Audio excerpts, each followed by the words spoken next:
What's going on? Today's episode, I'll be doing a review of the double circle 10-degree squat ramps, and I'll be comparing them to the double circle 20-degree squat ramps. If you guys didn't see my video on the 20s, check it out in the link in the bio. But besides that, I'll be talking about the 10s more in particular in the video, and I'll be telling you guys which one's better for which job, which one should you invest in, which one I would personally invest in, which one's gonna give you the most bang for your buck, and so on. So first things first, let's talk about why would we want to have a squat ramp. The main reason is to get lower in a squat and to get what's more of what we call a knee flexion, which basically means the knee tracking in front of the toes. So if you look at my regular squat, right, and I have decent mobility, I also have not the longest femurs either.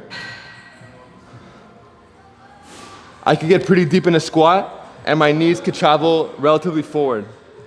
But that doesn't mean that if I have a ramp that I can't get even more knee flexion. So that's my regular squat. If you give me some 10s,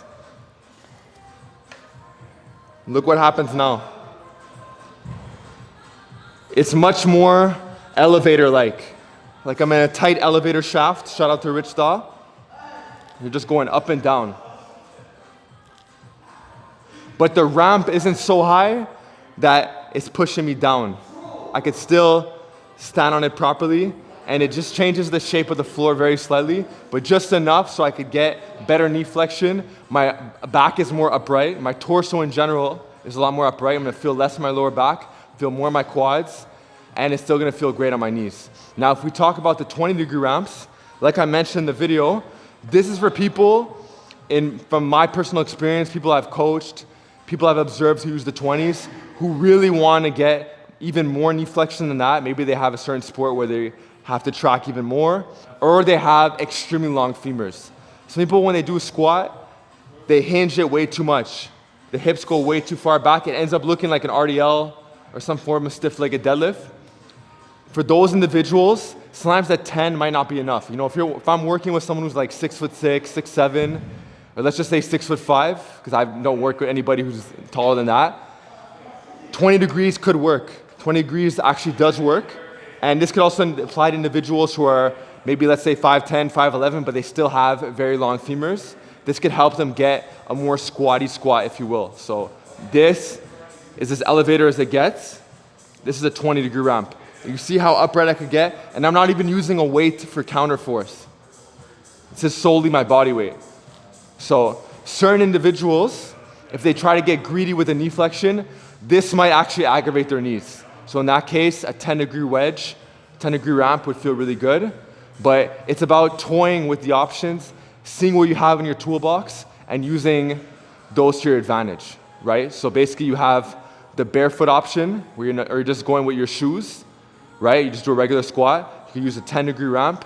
Use a 20-degree ramp if you're on the taller end, especially with the longer femurs. These are options you have available to you. If you have, for example, none of these ramps, and you simply put a plate on the ground, the problem I have with the plate is that there's gonna be too much of a distance between the midfoot and the floor. So I'm personally not a big advocate of that. It's gonna feel very flimsy. You could take, for example, a 2.5-pound plate.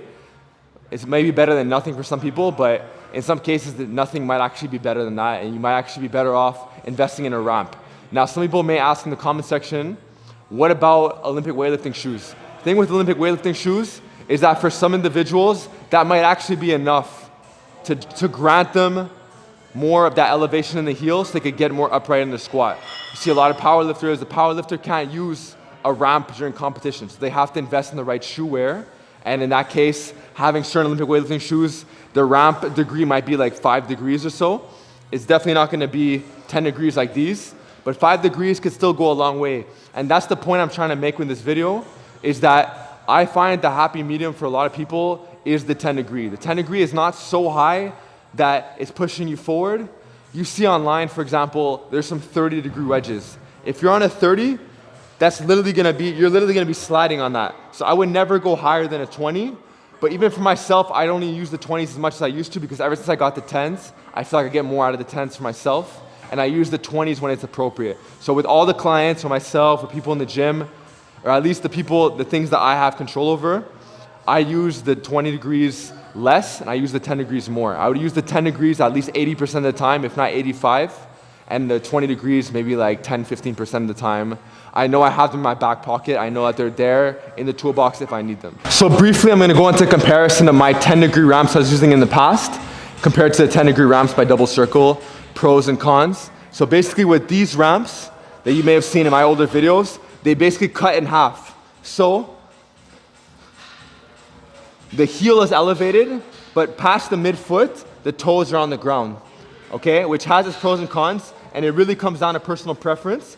But a lot of people might actually like these better because it's more continuous, it's more consistent in nature, and with the 10-degree ramps, it feels like it changes the shape of the floor all around. So they're large as well. The surface area covers a large surface of the foot. So if you have, for example, size 13, 14 feet, you should be fine. So check this out. Covers the whole foot, and there's no gap. So it doesn't cut off in the middle of the foot. You can get the depth in, and that's what I really like about it. All right, so there you guys have it. This is the official comparison of the 10-degree versus 20-degree ramps for Double Circle. I crown the winner, the 10-degree ramp, for the majority of individuals. I know it's about context, it's case by case, but from what I've seen, most people would benefit from the 10-degree, and there are special cases where the 20-degree will come into place.